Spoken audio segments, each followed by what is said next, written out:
You know, so today's session is essentially an attempt to help you provide a fair idea on the kind of landscape that is possible within design. Our speakers for today's session come from very diverse backgrounds, ranging from architecture to apparel and space design to footwear. We have Dr. Thomas E. Mical. Dr. Mical is professor and dean at Jindal School of Art and Architecture, part of OP Jindal Global University. He has been teaching at universities in US, Canada, Australia, and New Zealand. He has held fellowships at the Architectural Association of UK, London School of Economics, and a Fulbright Scholar from Germany. In today's session, he would provide us with a global perspective on careers in design, design education, and how it will be like in the future.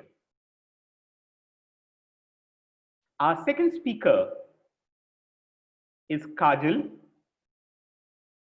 Kajal is a design professional and founder of Studio MESO, MESO. It's an acronym for museums, exhibitions, stores, and offices. Kajal very fondly describes MESO as a conglomerate of designers, architects, thinkers, always creating meaningful experiences and narratives in spaces.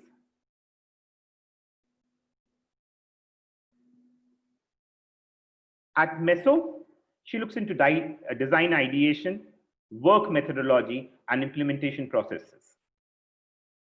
Kajal is a graduate from National Institute of Design, Ahmedabad, batch of 2004. Kajal, in her session, will share her insights on design careers and its scope.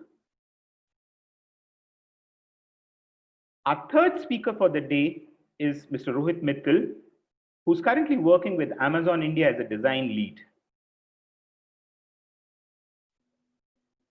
Rohit has been in the apparel and footwear design for more than 17 years, with focus on retail and online industry.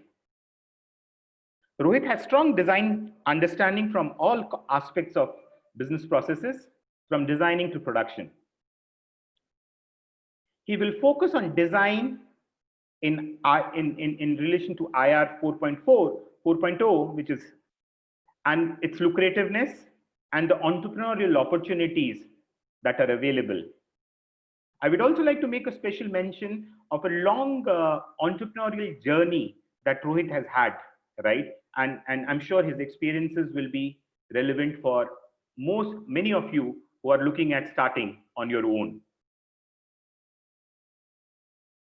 I would want to take a half a second and help you understand. All of you are on a mute mode. We would allow you to speak, or some of you to speak, after we are done with the most of the presentations. Until then, please avoid raising your hands. The chat window is essentially to trigger if you have any challenges with respect to the platform.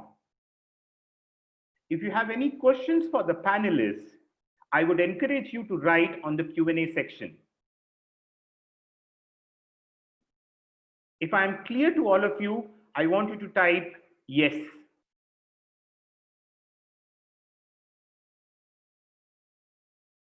Wonderful. Thank you so much. Thank you so much. That's enough. Yeah. So the order in which we would do first is we would start with Kajal, Ms. Kajal Jain, followed by Professor Mical, and then Rohit. Kajal, the stage is all yours. Hi, everyone. I hope I'm audible to all of you. So I think I would just like to share a presentation myself too. So let me just do that.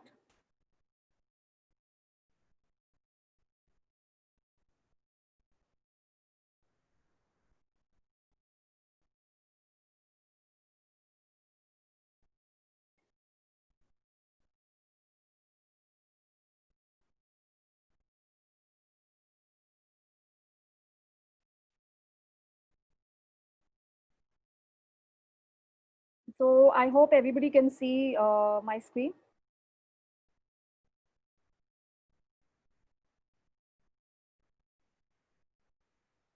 Great. So, like Karun already mentioned, so I would like to, talk about my, journey. Really, like Karun already told you that I have 16 years of experience and worked with varied, clientele, which is both in government sector and private sector. So I've had experience of working with Punjab National Bank, Future Group in their retail formats, National Rail Museum, PVR Cinemas, Tata Motors, IGCC, which is Indian Indo-German Chamber of Commerce, Hero Moto, Samsung, Coca-Cola, DCM Shriram, Nerolac, etc. I myself, I am a graduate of National Institute of Design, Ahmedabad, wherein I have specialized in spatial and communication design strategy. My areas of experience and expertise include museum and experience design. Uh, I also work in the sector of restaurants, branding, retail strategy, and exhibitions. As a design professional, obviously we are all, striving to tell a intriguing story to, the end customer. So it kind of stimulates and appeals to them. So also not only intriguing story design, also according to me, so is a solution, around saying simple, questions or strategies. So, there are a lot more things one can talk about in terms of design. So there's a very interesting saying, by Lao Tse, which says the wheel's hub holds 30 spokes. Utility depends on the hole through the hub. The potter's clay forms a vessel. It's the space within that serves. A house is built with solid walls. The nothingness of the window and door alone renders it usable. That which exists may transform. What is non-existent has boundless uses.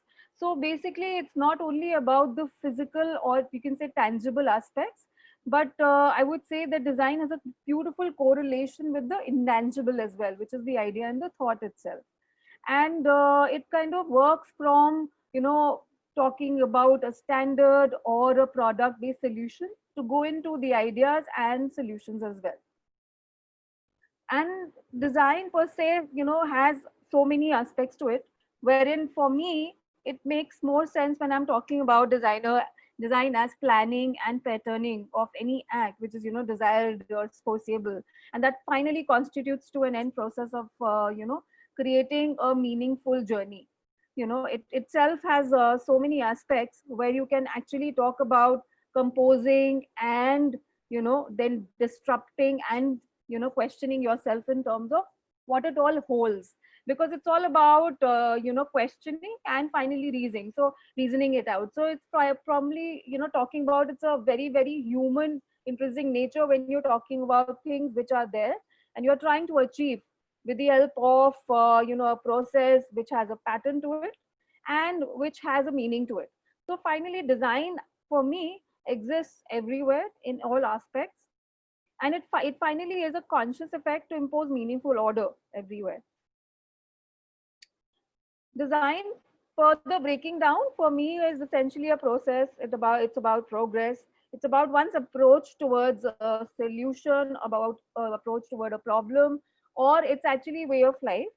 And finally it talks about creating solutions at the end of the day. So design can be products, it can be technology, it can be phone apps, it can be a garment, it can be an interior thought. And finally, it could also be a new idea intrinsic to the solutions or related to people or systems per se.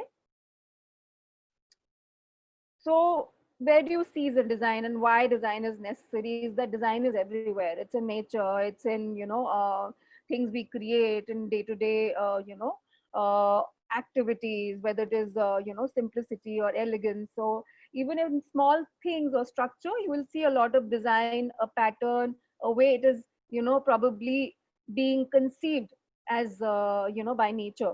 So whether it is through an accidental format, or it's something which is a conscious effort to, bring about some sort of harmony or similarity, that design, is existent everywhere. And I feel that, we can actually see it in all forms of life, or any, form of human creation.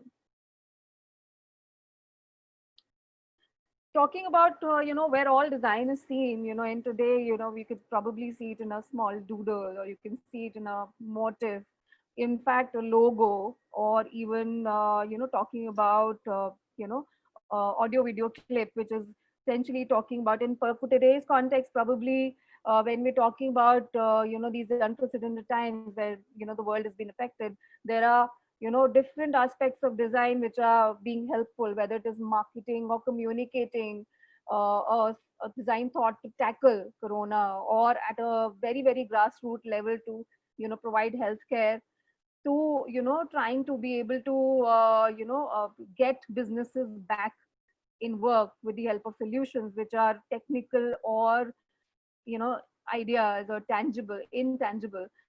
So design is actually seen in every aspect. It's very intrinsic to, how we see it, a context which is relevant today, or probably it is relevant for the future as well. In many respects, we also bring history alive when we are talking about it in context of, say, museum, when we are studying things which are from the past and making it more relevant for people today.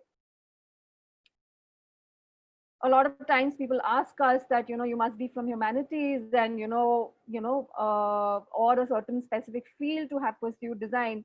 No, actually, not humanities, but, you can actually be from computer science, medical, or commerce background.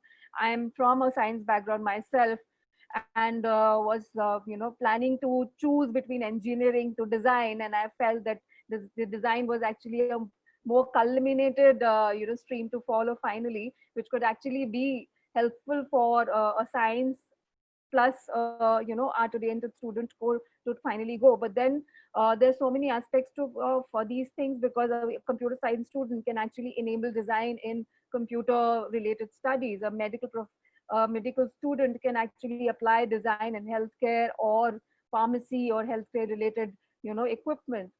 A commerce based student can actually finally apply design in way people perceive, financial data, or, platform which can enable, financial transactions, and, guidelines. So there's just so many ways design is actually so relevant today, that it doesn't really matter where you are from, whether it is humanities, computer science, medical, or commerce.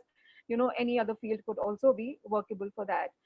What really design does is that it develops a certain skill sets for everybody, and wherein I feel that, it's first and foremost, very, very importantly, makes you creative and at the same time logical. So being creative does not mean that you're not activating your logical side of it, but actually it will only happen if the creativity is applied in a logical fashion. Enabling good visualization and imagination is very, very important. It would also help you to, set and analyze problems in a logical fashion, which kind of help you apply it to solve problems. Ability to express and communicate to not only yourself, but end customer, or to your client, also is a very, very important design feature. Very importantly, design means culmination of various skill sets, various, fields. So it also means that you're working with, different types of team, and, developing a common ground of, interweaving various, skill sets, or cultures together. So it's very important that actually design, enables you to work in a team, making you business savvy. Obviously, once you're, in a profession which is design centric, thinking of market, what is important, and what works, and what is, more relevant to the times, or makes you more, business savvy and on your, toes for that. Listening, it also opens you out in terms of, understanding and listening to what, people are trying to, say or emulate, or you can incorporate people's feedback into making something better. Design also helps you develop, an appreciation for aesthetics and sensitivity to ergonomics, because ergonomics as a word may just sound very technical, but it's very simple. It's actually enabling, a relationship between people and environment, making it more friendly and more cohesive. So it becomes like a complete, you can say a lifestyle, profession for me, wherein I'm looking at every little aspect of whether the way a person eats or wakes up in the morning, or, uses a small thing in his bathroom, like a toothbrush, or even looking at the mirror, and, finally eating his breakfast, going to office, using a car. So design is everywhere in all aspects, from the moment I wake up in the morning and I, start my day, to finally ending my day at the end of the day by, say reading a book under a, a bedside lamp, things like that. So I mean, also talking about design can help you make things more cost effective. You're looking at always making it more efficient in, application, or in terms of commerce and business sense. So obviously, making it energy efficient and cost efficient is the very, very important aspect of how, design can work. So career options really in design are so vast that you can't really have, dedicate one particular slide to it. There are multiple, options. Like I said, that the number of fields you are from, you can apply design in all these fields, being it architecture, or animator, being a multimedia artist, or even an art director. To a photographer, design can be applied, and a designer can be, part of each of these professions. There's just so many verticals and so many fields which are there.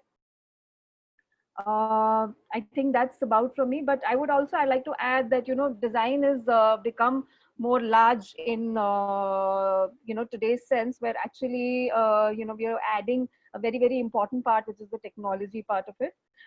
Everybody is aware of, various formats and various new, formations in which design can be more logical when you're applying it to technology.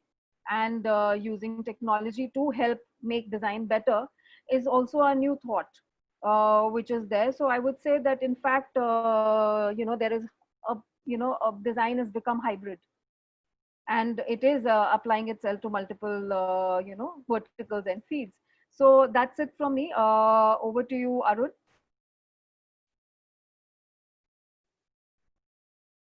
Thank you, Kajal. Thank you so much.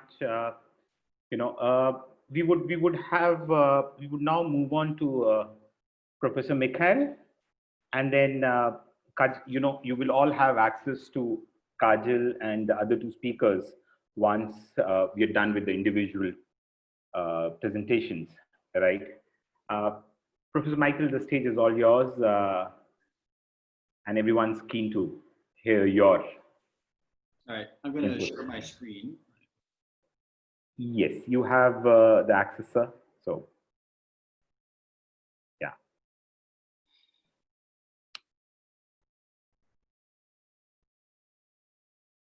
Okay, I'm assuming everyone can see that. I'm unusual in that I have a lot of degrees all in architecture, but I'm pretty curious about how things interconnect and how processes work across the world. So it's led me to pursue design in a more holistic and perhaps integrative way. And it's good to hear the word hybrid show up at the end of the previous presentation, because increasingly we're expected to operate with different hybrid forms of identity and different processes, hybrid processes, to solve increasingly wicked problems that we face.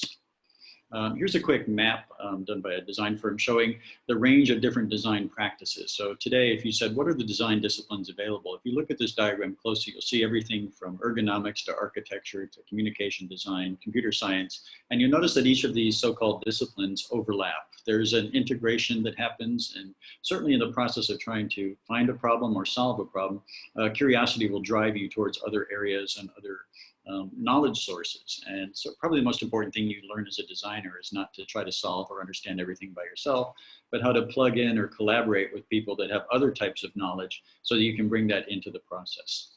But as you can see, a lot of these fields we're looking at, industrial design is quite established. User experience design is a relatively new field. And within the next 5 or 10 years, this landscape will change again. And that's one of the fascinating things about design. Even the disciplines sometimes struggle to keep up with what's happening in industry, and industry is often struggling to keep up with what's changing in society. In some of the design schools I've worked at, they tend to organize design schools in different fields or disciplines. Everything from ecological design or design ecologies, architecture, here you can see automation, transport design, fashion, textiles, visual culture, communication design, data visualization, interior design, product design, and a bunch of other fields that are emerging, and almost out of a push or needs coming from multiple places too. We have to understand that design is a service. Design is often involved around the making of things. In my field, architecture, people think buildings are the outcome, but it's actually a service profession, as most design fields are. And that means that the projects are always different, the clients are always different, and the outcomes are always different. So there's no shortage of variety. It's quite a lively lifestyle, as you've heard, and every project is different. As a consequence of that, though, increasingly designers design things that are invisible.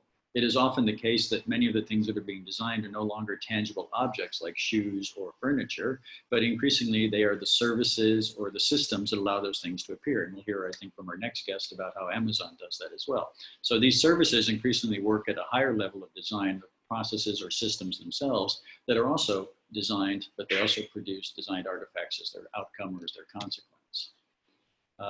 Product design, used to be industrial design, is moving towards a whole branch of different fields, including particularly in healthcare, sustainable design. This is a student project as an example. Someone who went to university, came from a small rural community, and worked with the hospital and talked to the nurses. And apparently in the premature newborn unit, the amount of physical time that a newborn spends with the mother has a significant influence on that child's life expectancy and health prognosis. So this student designed a little bassinet for the bathing of a brand new newborn baby by the mother in the hospital, built entirely out of sustainable and recycled materials. And they tested it in different hospitals as an undergraduate student project.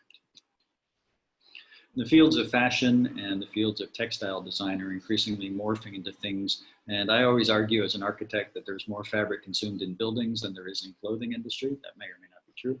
They're also two of the most wasteful industries. So they're both being reconfigured around sustainable and ecological impulses. Increasingly though, we're also asking our objects, our fabrics, our commodities to be smart and to operate in multiple levels and to communicate as well. So wearable tech is a field where you could combine, say, mobile phones with the design of a scarf, or integrate different technologies. And even in architecture, we get into the field of self-healing materials and things of that nature too. So the field is wide open in terms of creating design hybrids where different disciplines produce new types of artifacts and new types of outcomes. The so-called automobile design is a bit of a old-fashioned field, but increasingly with driverless cars and with post-peak oil constraints, even the question of vehicles themselves have morphed into different types of questions about transportation infrastructure, forms of mobility, designing things such as transport systems as opposed to cars as commodities. And I'm also throwing in a provocation there in the lower left corner. Those are solar collector panels that are also designed to be highway roads. So you can actually collect energy through the highway system itself, and you can imagine running solar panels over canals to reduce the amount of water evaporation in arid climates, and also generating. So one aspect of hybridity is combining two or different types of systems, two or more types of design disciplines to come up with hybrid designs that do more than one thing. In the fields of environmental design, architecture, landscape, interiors, there's increasingly overlaps and increasingly sharing and shifting of knowledge. This is an example of a type of practice that happens a lot in universities as a training ground for thinking of new forms of what's called social design or co-design, working with communities instead of designing for people, designing with people, and having the design communities, the local people, be collaborators in the design and decision-making process. And tactical urbanism is a type of temporary pop-up transformations of urban environments. You could have spontaneous street markets, daycare centers, different forms of hypothetical landscapes and gardens showing up, and different sorts of events and installations occurring within the built environment, almost as something that bridges across everything from exhibition design to urban design. And so this is increasingly the case too. Even in my field of architecture, a lot of architecture firms, and as we've just heard, are increasingly called on to do everything from branding to media outreach as well. Here is an example of thinking in terms of architecture and landscape, but also in terms of what's called regenerative design. Looking at, this is a student's thesis project, so an undergraduate student's final project. This was in New York, using advanced terraforming technologies and building prototypes and component and assembly systems from NASA and their aerospace industry, and then translating that into industrial farming land in Nebraska, Kansas, and the American wheat belt in the middle of the country, as a way of cleansing the soil and repurposing previously soiled or damaged landscapes and making them fertile and healthy again.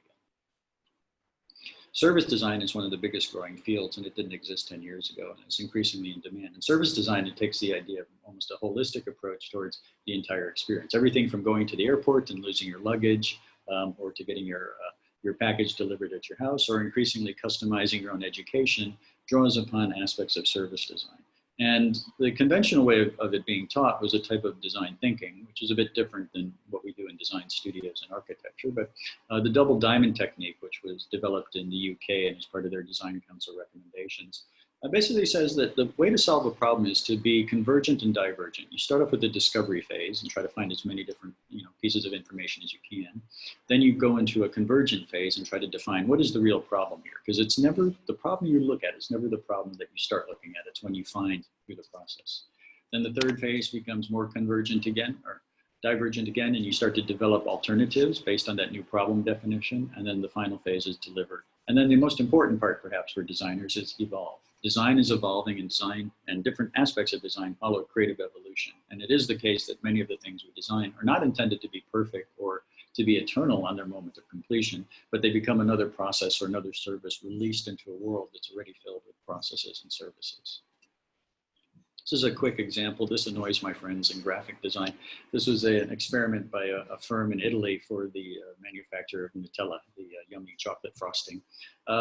And what they did was they used a very simple artificial intelligence script routine to generate 8 million unique labels and wrappers for the Nutella jar, so that every person who bought one got a unique one. It's not quite a work of art, but it demonstrated, it was a proof of concept to show that you could bring artificial intelligence and simple machine learning into the designing process and produce what is called, a type of customer of one, industry of one, customized mass customization approach towards manufacturing. And here you can see manufacturing processes and artificial intelligence, two big transformations that have happened in the design fields coming out and being manifest in a very simple and playful way. This is just a couple of examples. Although I've taught in architecture schools most of my life, some of my students, actually a majority of them, have gone on to fields outside of architecture. So the other interesting thing, and I would say it might sound like ratatouille when they say everyone can cook, everyone is capable of learning some design principles, and you can apply those to a whole range of things in your life that you may not even be aware of. Anyone who plates food in a creative way, anyone who organizes their bookcases and by color instead of by topic, has probably got some design impulses. And realistically, if you've got those tendencies, they probably manifest by the time you're 8 or 10 years old. And if you're a designer, most designers don't retire, so you'll probably do that until you're 90. So in your 80 years of productivity as a designer, every day is different, but your education is just for a couple of years. And so it's very important when you pick a school and you want to study design or design-related field, that you keep yourself open to possibilities. What you choose to study will be a discipline or hybrid disciplines that change and evolve over time. And it is the case that many fields will start to emerge or transform while you're still studying. So if you take the 80-year view, all of these things are going to be a constant process, and they're going to be a constant learning process. And so increasingly universities are realizing that they don't offer degrees, they teach processes so that you can continue to teach yourself afterwards. So here you can see examples of some of my former students. These are specifically students I taught in Canada who have gone on to design pavilions, clothing, urban installations, and a super fast racing bike. That was Edward Kim's project. Just as an example, so I always joke with people, if you study architecture, you can design everything from teacups to cities. Not technically true, but pretty close. So if you start in any of the design fields, you will finally, over time, find your opportunity. A lot of architects will become activists or filmmakers. A lot of product designers will move into banking or service design or branding. And so there's a mobility there within the design disciplines too. If you remember the first diagram, whatever field you start with, you will eventually find your home by doing what you love. And designing is the best way to understand the world, because you have to see and see through things. And then from that point of view, you start to understand how to manipulate. A lot of times people tell me, and you know, my little son used to say, Dad, if I go to university, what superpower will I get? And I said, well, if you study design, your superpower will be the ability to bend reality, that you can actually make the world different based on learning how to design. And that gets them excited, and that's what got me excited about it, and that's why I love teaching design. Design futures, we can't really say. Over 20 years ago, the Wall Street Journal said today's university students will be studying fields that they've chosen in their teens, but by the time they graduate, they will be working in jobs that don't exist using technologies that haven't been invented. And that was in the previous century, they forecast that. So the fields are changing so quickly that maybe the bigger questions have to circulate around values. It's not simply how do you design, but what is the values that you're using to design? Who are you designing for?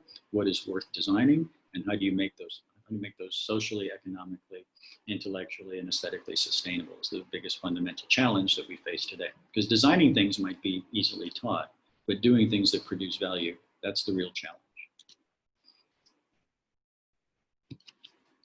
And so I would just like to say that whatever fields you're interested in studying or you're thinking on learning about, there's certainly going to be a design component in it that there hasn't been already. When I was in New Zealand, just to close, Air New Zealand hired more designers than a lot of the design professions. So everything from the smell of the airplane to the shape of the scales for weighing the luggage were involved with product design, service design. So increasingly, we live in a world that is expected to be designed, and design often circulates around human-centered design and human factors. So the most important skills I think you need to be a designer is A, curiosity, B, stick-to-itness or persistence, and C, it's probably the ability to keep teaching yourself new things. And I will wrap it up at this point because I'm very conscious of the time. Thank you.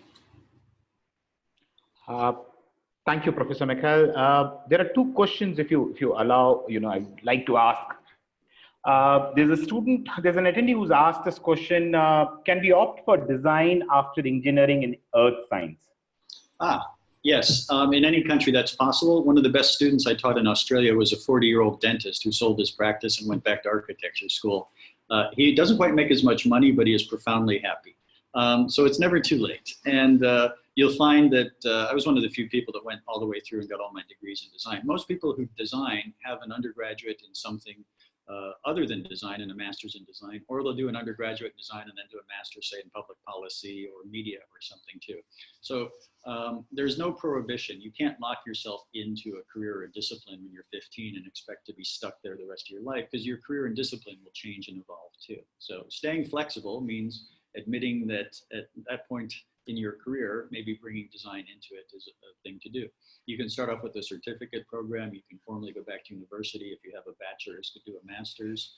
For the teachers out there, I'll do a plug. We're starting a new PhD program here around ethics, design, and pedagogy. So we can teach people who have master's degrees who are high school teachers how to teach design as well. So there's huge opportunities for this growing field. And even in the countries I've taught in, the business schools are shifting towards design and design thinking. Design thinking was more popular than a lot of the finance classes or even the MBA when I was in Australia and New Zealand. So we're starting to see the popularization of design as not a credential, but as a new attitude or a new way of thinking about how to improve the world. And when you're with a designer, you'll know, because they will criticize the plates and they'll criticize the lighting and the tablecloths and all of that stuff. But they'll also come up with alternatives that might be better. So that's the kind of, I guess, ethos that comes into play with designers. But yeah, it's never too late to switch gears, and your previous expertise will never disappear when you're a designer. It actually becomes a value add. Someone with an engineering background who goes into design will do really well in product design, bio design, healthcare design, but they might do amazing things in visual art and painting too. One of the best engineers I knew in Beirut was actually an amazing photographer and a competent engineer, although in his mind the opposite was the case. So, you don't really give those things up either. You just kind of change gears or change lanes, I guess, as you move forward.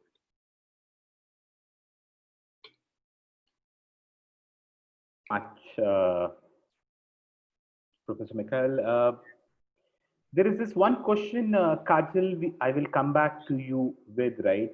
There's a student who's pretty intrigued by your work in museums, right? They want to know, how did you start your work in museums and galleries? So after Rohit's session, this will be the first question that we will come back to you with. Sure. Rohit, the stage is all yours, sir. Thank you, Arun. Thank you very much And after listening to both of my esteemed colleagues, and you know, it I I would probably try to, because most of them, most of things Mr. Mical and Kajal have covered. So I will try to cover things as per my journey. I'm sorry, how things can be seen from a more fashion world. I will try to focus on that. So first and foremost, I would really want to thank Mr. Arun to bring this platform, because there are very few gateways for children to understand and know about new career or field, and especially design. And in today's, ever-changing world, which Mr. Michael also mentioned, yes, that we really need to come out of this mindset that good careers can only be made by becoming good engineers, doctors, CAs, or bankers, or MBAs of the world. Design really brings an additional layer to all the professions, and not taking much of your time and trying not to give you more, more kind of this gyan, I would say. But yeah, I would briefly take you through my career journey, because I think that certain things might interest and give certain insights for all the children. So yes, I'm a hardcore Delhiite, currently working in Bangalore as the menswear design lead for Amazon private brands, and it's been almost 19 years plus of experience in this industry.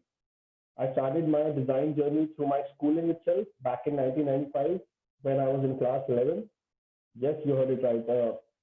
I started off fashion design. As fashion design got introduced as a mainstream subject in our school, which is still a rarity and very few schools have that. So I gave my 12th boards in fashion design, where I had 4 subjects related to design and 5th subject as English. And effectively, I'd chosen my design journey and life, when I back in 11th itself. And it has been really a fairly good one. Post that, I did a college with Pearl Academy of Fashion with 2 courses of merchandising and production technology and knitwear design. And so after that, I took up 2 jobs, one as a merchandiser in production role, then the other as a knitwear designer. But I knew in the initial years only that I had to do something more to really, satisfy and explore more myself from the designer aspect. So I started my entrepreneurial venture from scratch, with no family background in fashion or any such kind of a big monetary help. I built my own design studio with production unit in 2001, and did my first 2 years with export orders, and then I shifted my base from exports to Indian retail and built the business from serving 50 pieces, probably producing and making over 50 pieces in the first month, to probably producing around 1100 to 1200 pieces when I wrapped up. I did that for a good 7 years, moved out of it as Indian retail was really going into a big change from unorganized retail to organized retail due to a lot of international big brands entering India. I again felt that it would be good to move to retail, which will again help you learn the different sides and grow as a designer and open my mind. I took up a job in United Colors of Benetton for a role in sourcing because design there was no vacancy in design. But I was again sure that I had to go with a good brand which will help me learn. But again, in the after just first 2 years in production, I was shifted to design role because I was doing simultaneously a lot of design for them because of my inclination and being you can't take away designer out of in any whatever you are doing. As Mr. Mical rightly said, we will always keep on doing criticizing or probably finding our ways to do something. So yeah, Benetton gave me all, me and in fact all the designers a lot of free hand to explore, and which really helped me to shape up as a designer. All thanks to our great leadership of Mr. Mohanty, who is right now as a Levi CEO, Southeast Asia CEO. Again, I spent 6.5 years there, a good 6.5 years, and after that I moved to Amazon to take up another roller coaster of which I was totally new to, online world. It's a totally different ball game. It's been 5 years here, and again, it's been an immense pleasure and satisfaction that I've done in this 5 years, because I've been part of the journey of 5 new brands that we have launched in India, and I've done that from the scratch out of the total 9 brands that we currently have. So yeah, so I tried to wrap up because I didn't want it to make it a bit boring, and I hope that because it will really help to also give a canvas and a perspective to all of you, that you have to have that passion that Mr. Mical was talking, that you should keep on looking for new opportunities to learn. In design, it is always about, really looking for different opportunities and to grow as a person, which will eventually help you to grow as a designer as well. So again, I would just like to share my screen, though everybody, Mr. Mical and Kajal has covered most of the points. I will try to sum it up in a very, in my own fashion, and more towards how it is. So I will try my level best. So I will share my screen.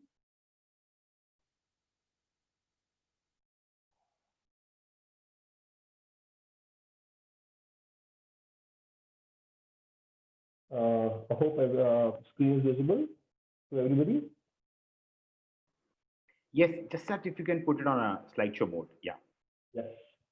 So yeah, so what is design? So as everybody, Mr. Mical and Kajal has been saying, design is around, all of us. I don't want to touch more on this. Design is probably what we are, the place that we move, the place that we live. Every single thing that we use in today's life, in day-to-day life, it's there in everything. So really important to understand what Mr. Mical and Kajal have been saying, that, what are different career opportunities. I just want to sum up by trying to tell that there are only 3 types of design overall, which is the product design. Every product that you see, is a product design that you can really get into.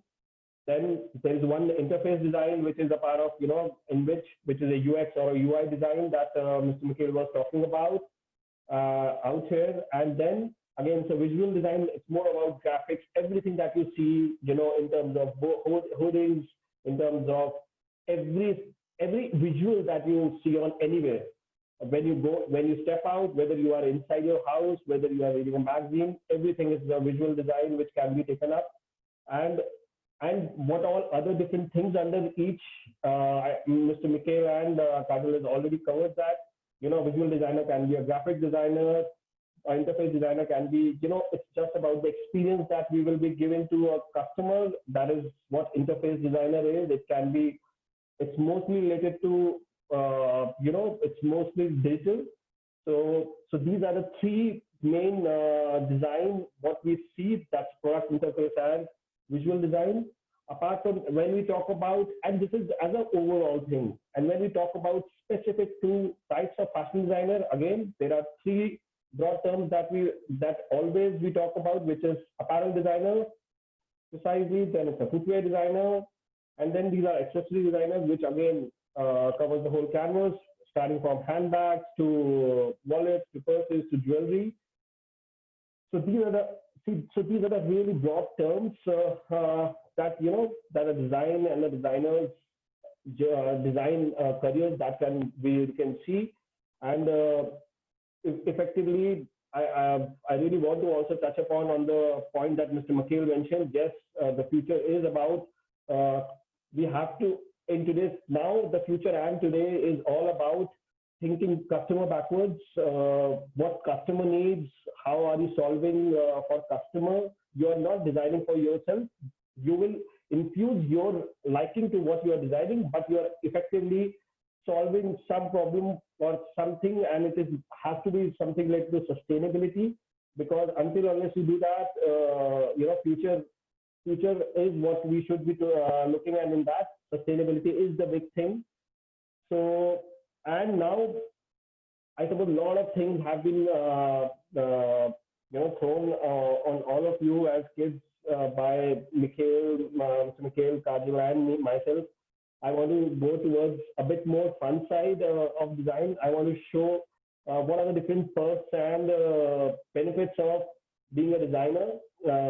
Because that always attracts a lot of kids. Because it used to me when I took this up, which I really want to also bring it on to kids in general. So whenever we are talking about design and whenever we are working in design field, there is no formals we have to think about. We can be, there are no smart formals. We can be, we can dress up to our own mood, what we really want to on whenever we are going to offices, whatever we are doing. So it's not like we have to be, going to offices with tie. Again, the other part is that you have to attend a lot of fashion shows, which will again help you to inspire, to see new things, to open up what you need to do. Attend a lot of inspiring exhibitions, and then again, a lot of different museums, galleries to get yourself inspired and to open up your mindset. So this really, all these things, help you to see the world, which Mical was saying, that to see the world in a very different way. The more you see others' minds, the more you understand, and the more you also push yourself to understand and see how things are seen from others' eyes and what you are seeing in that. So that's what I am. I will be sorry. So that's what I am with. That's what I just wanted to bring it on. So yes, over to Arun. Thank you so much, Rohit. Appreciate, okay. Kajal, back to you. There are some 70 odd questions, that I would need help in, and I'm sure, we're not taking all the questions. I'll be a little brutal with some of the attendees here. So if you're asking the panelists to answer questions like, give me the list of design institutes in India, trust me, Google is a much better source. I have shared the email IDs. I've taken that liberty. You can write to them. Anything which is as transactional as data, I think we can find time for it for some other day. But right now, people that you have access to can probably answer much more deeper questions that we have. Kajal, starting with some inspiration from you, and then a lot of other questions. Yeah. So basically, so I saw this question about museums and galleries, Arun, and which was put out earlier as well. So what I would like to say is that I was a very, very ardent history student in school. So loved history. Also, in spite of the fact that I was a science student, I did have a special corner for history. Loved reading about cultures and various geographies and the way things came about. So I would say that kind of pushed me into trying to maybe work and find my way into museums. But also, having said that, I'm from National Institute of Design, Ahmedabad. Luckily, wherein they actually allow you, and which is probably true for most of these art and design colleges, 1 year of period where you can work to understand design per se, and then decide which specialization you want to take up. So initial years at most of these design colleges, they allow you to toy with the basic idea of art and design, and depending on how you interact and what you see across, you can easily take up what you feel like. And my area of expertise being, I was interested in architecture, I was interested in history, and I was interested in a lot of things related to design and technology. So I naturally went on and chose spatial design, which integrated various verticals like exhibitions, retail, and museums for me. So I would say that it's very important if you like a certain and you're very sure, certain field and you're very sure about which specific vertical you want to go for. I think it's better to do your little bit of Google, like Arun said, or find a counselor who can help you to choose the right college for it. The ample of schools which are there who can help you in pouring into museums and gallery design as a vertical. Thanks, Kajal. I think what keeps coming in both from Professor Kajal and many people that I interact with is kids. We need to understand that future careers are going to be multidisciplinary. That's right. Stop believing or putting yourself into boxes. That's the next question, Kajal, and if you can answer this one. A kid is asking, I'm a commerce student, can I get into interior designing?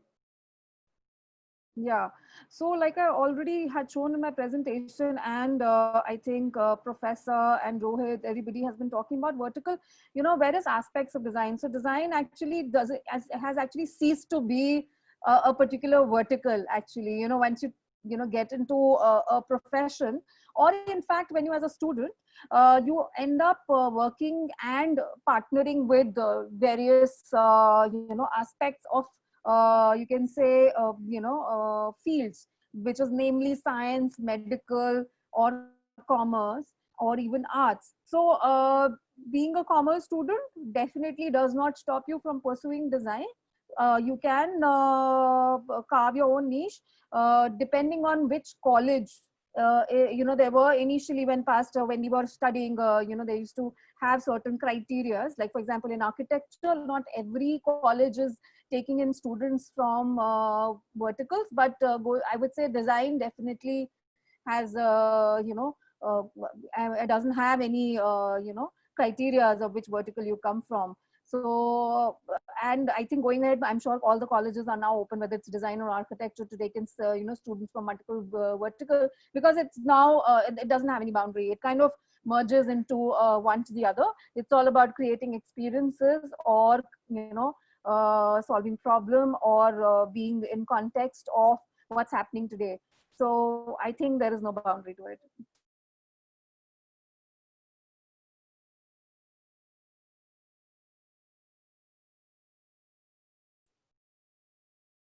Arun, are you there?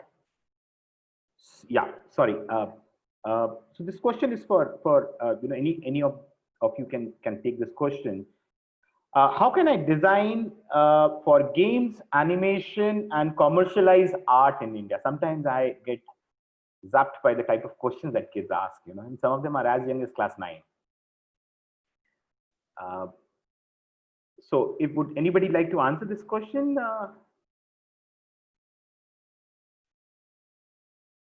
The attendee wants to know, how can I design for games and animation and commercialize art in India? Yeah, those probably would be slightly different courses, but most of them can be taught through design schools or design programs using that studio-based pedagogy.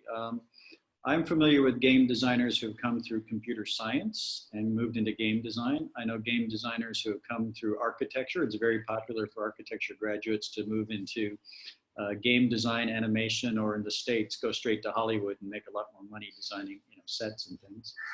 There's also game designers that come in from some other fields, including some areas you might not expect, like neuroscience and sociology. And I know people who worked in game design as work for government agencies in healthcare and such, to work not on gamification, but to teach through games. So again, more often than not, it's probably developing a very rich skill set. They used to call these things the soft skills: your ability to empathize, your ability to imagine, your ability to communicate and speak with other people, your ability to listen and interpret. Those things are often hard to test, so they're often not taught, but those are the soft skills that you learn in a design education that makes you capable of collaborating with people that are different than you. There are some disciplines that are so specific and very technical that the people in those fields can only talk to other people in the same field. But for a designer to be successful, if you want to be a game designer, playing games is one approach, but understanding maybe human emotion and understanding ethics would be just as important for doing game design.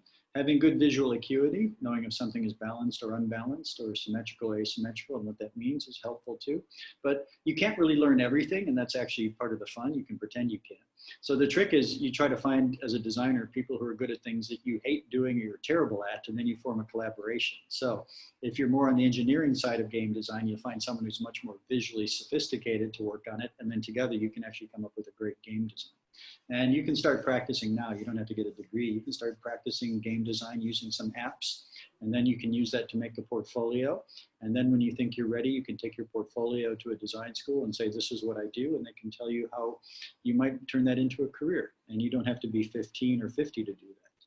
So I guess most of it is, what your motivation is and your impulse. And if you're not sure between two fields, I always tell students, try both and see which one appeals to you more. It's okay to not know what is the right path when you're 18 or 80. It's actually okay to try to explore and experiment a bit too.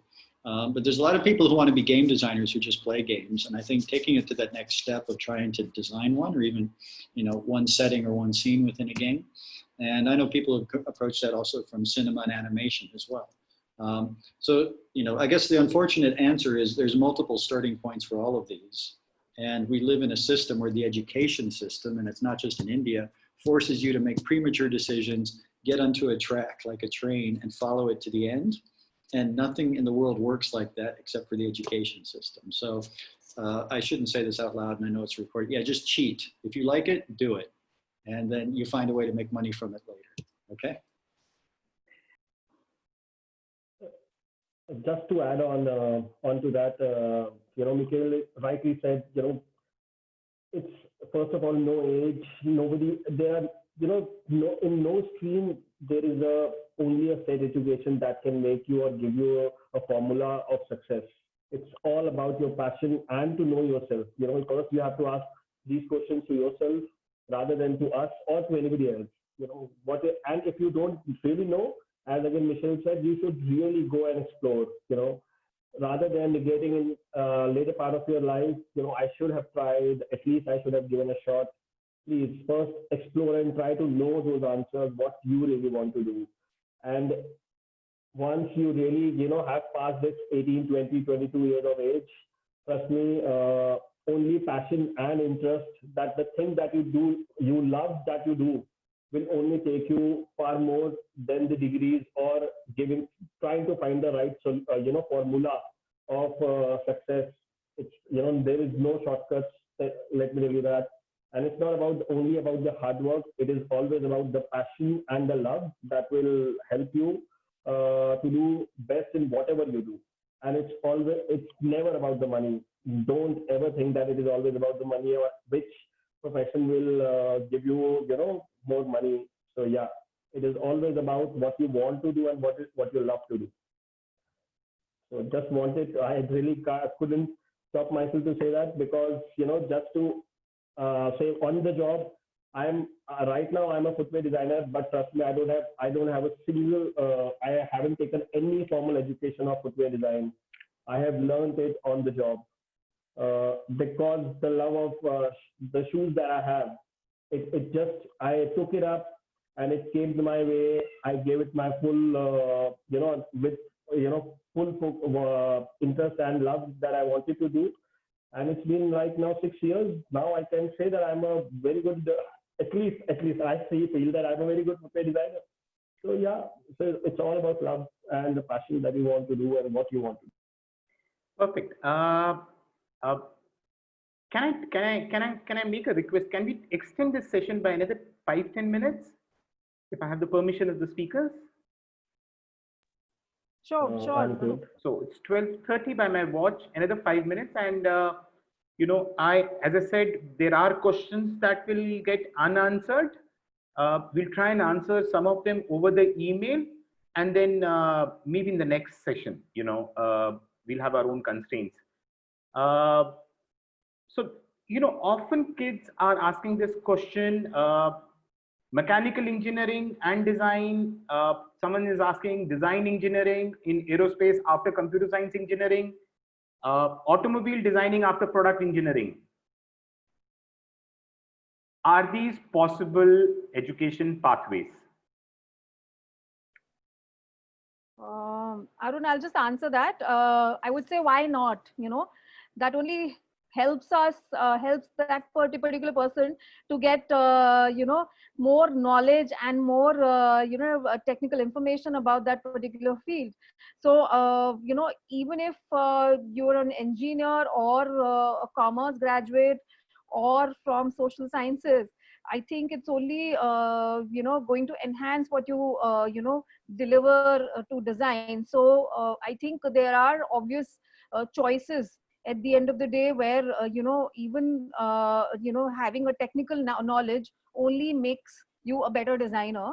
So not only that, but now a lot of colleges, design colleges, identify that. Not only now, I'm talking about 14 years back, when there are a lot of postgraduate programs in design that can allow you to, pick up these streams after your, undergrad courses in, say, engineering or commerce or any other field.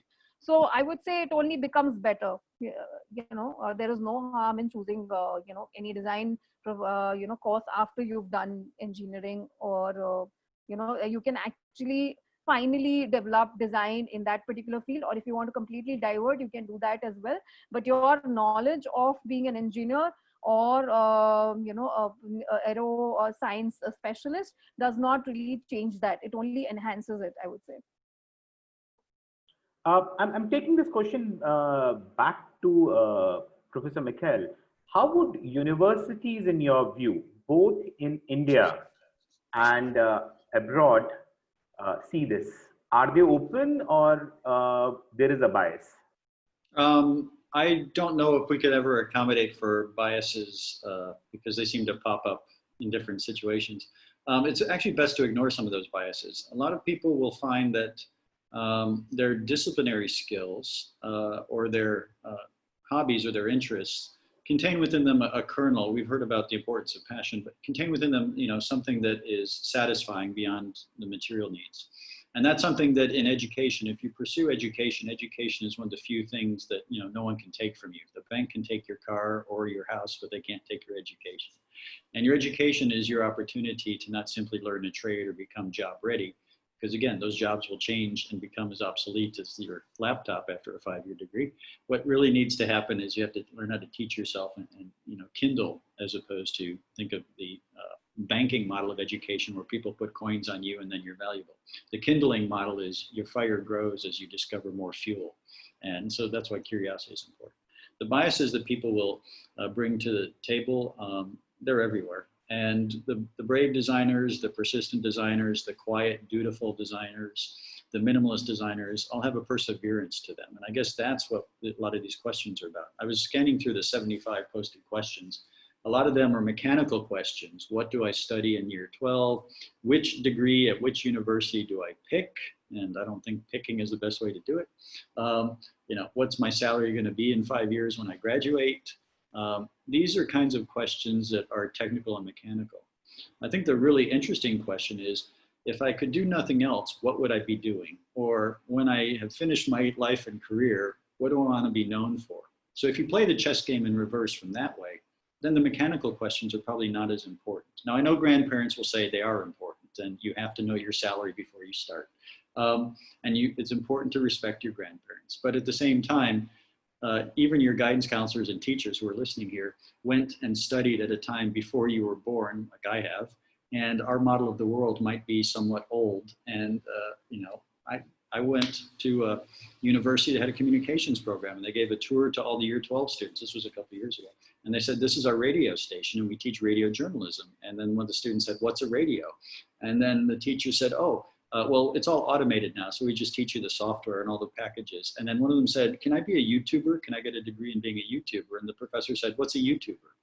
Okay, so I think it's really important to take on that impulse of curiosity and say, start with something simple. Redesign a skateboard, redesign your bed, redesign, your sequence of getting out of bed and getting to work so that it's filled with adventure and wonder and mystery. You can do that. And if that works, start scaling up.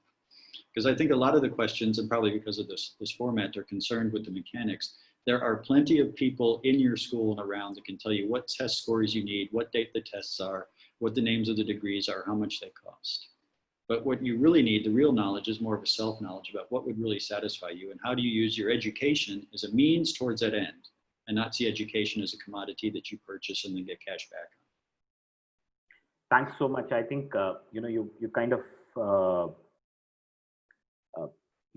been absolutely on it. I think what we're going to do is taking a clue from these mechanical questions. Professor, as you said, I think in another 2 weeks or maybe 3 weeks time, we will have a complete blog section up, and hopefully we will answer most of your questions.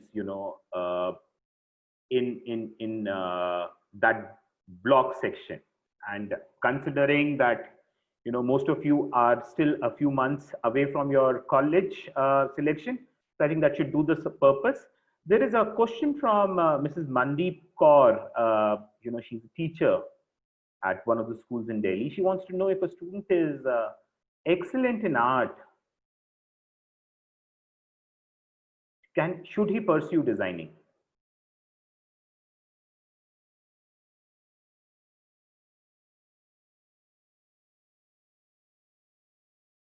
Okay, I will try to take this up.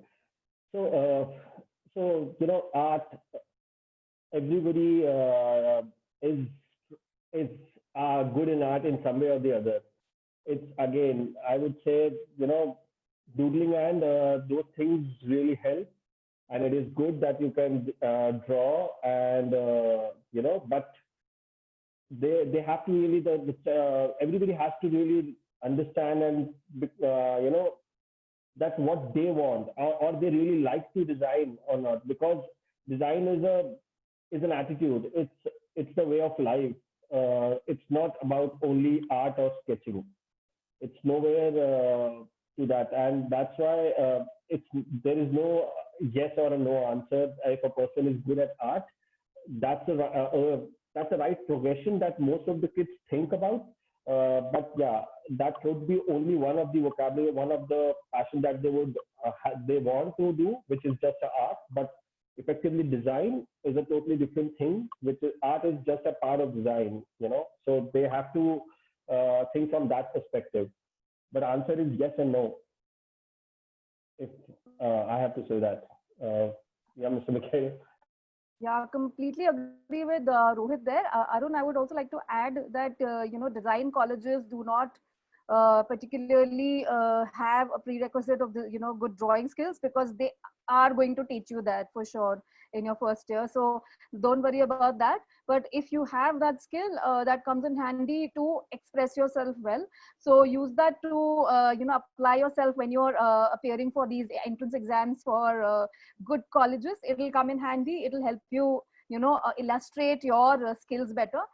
Always good to have an added skill, but I guess very importantly, you need to have a good imagination, open mind, and great exposure to, what you like really. So I think anything can work in that way.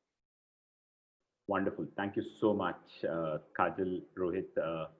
Any last comments from any of you, or anyone would like to talk, make any mention here? We'll close with this.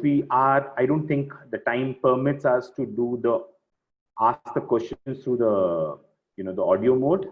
So we're going to close this session today after after you're all done. So any last minute of inputs for students and parents attending this session? Well, I know it's the time of the year where a lot of the year 12 students I talk to are feeling like they're frozen in time because they haven't finished their boards or can't take their exams. So they feel like, time has stopped. There's anxiety around that. There's questions about when the universities and design institutes might open up again. The answer is August or September. There's, more anxiety than there normally is this year because of the pandemic. But my final words are just, ask around, do your research. We found that most students who go into design do so because of an influential teacher or one of their friends. They rarely listen to parents, professors, or guidance counselors, unfortunately. And so I would say go out and do your research, talk to people, share your interests. You know, if you're interested in collecting something and you tell people, people will bring you things for your collection. So the same thing with your education, you know, hunt and gather information is my advice, and look in unexpected places and act on what you find. It's actually an important design skill because you're designing your own career. Very pertinent. Any other closing comments?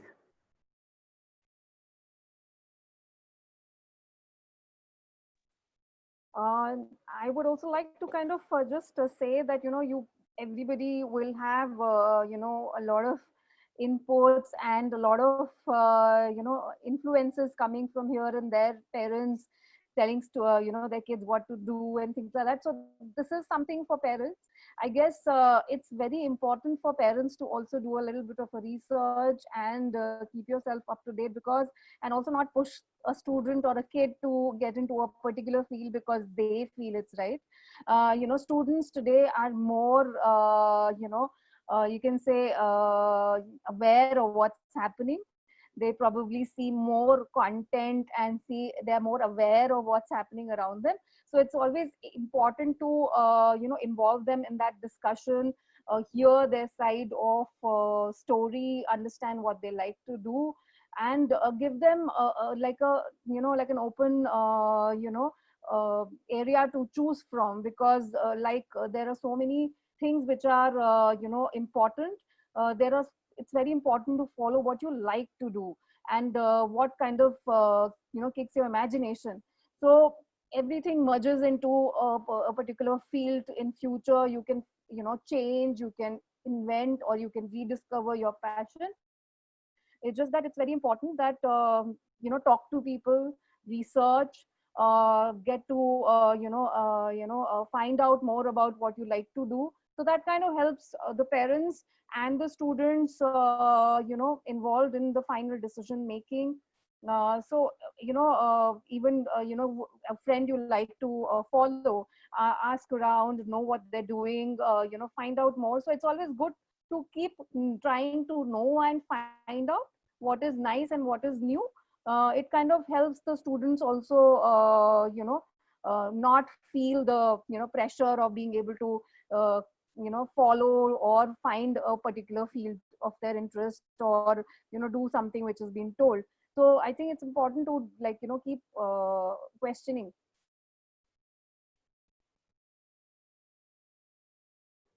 Thank you so much.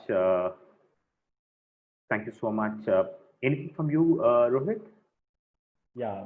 So I just want to say that please, we all have been talking about design, and everybody, you know, very, very lot of good things, and lot of saying that, you know, that there is a lot of openness and glamour to it. I would just say to all children, please don't make choices and seeing that there is a lot of glamour and a fun part to design. The flip side is as hard as any other profession. I just want to say that there is no shortcuts. You have to, once you are a designer, as we have been saying, you are always a designer. Trust me, if you are working on something while you're eating, you will try to work. While you're eating also, you will be trying to do something. So, and you have 24/7, you will be working. So, you know, there is a one side glamour and fun part is a one side of that coin. The other side is as hard, you know, as hard and as tough as any other profession is. So please make the right choices for the right reasons. And as everybody has been saying very rightly, be informative, try to gather information, and try to explore yourself after the information is gathered, what you want to do, and then take the right informative decisions. Thank you very much. Thank you all.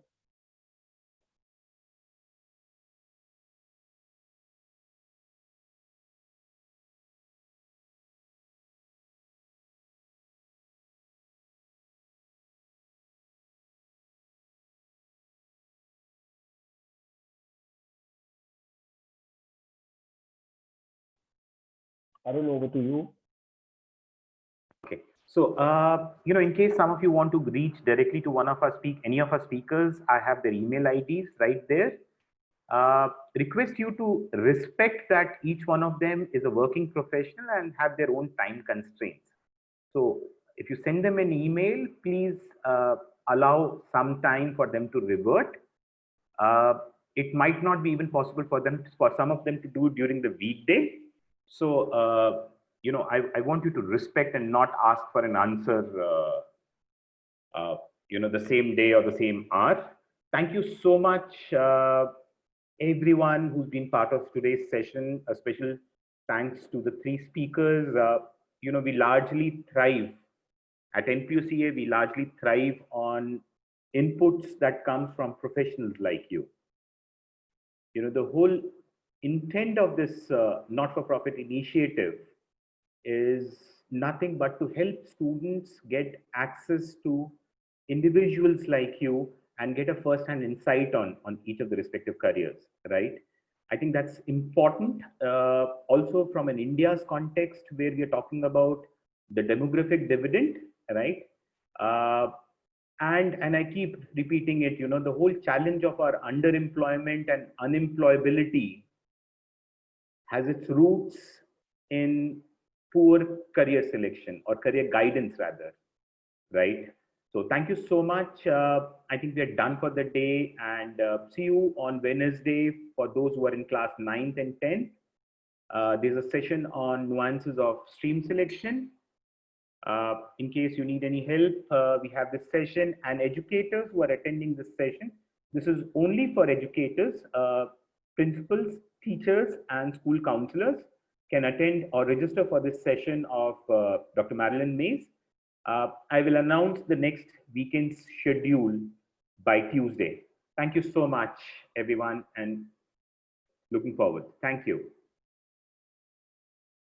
Thank you all. Be safe.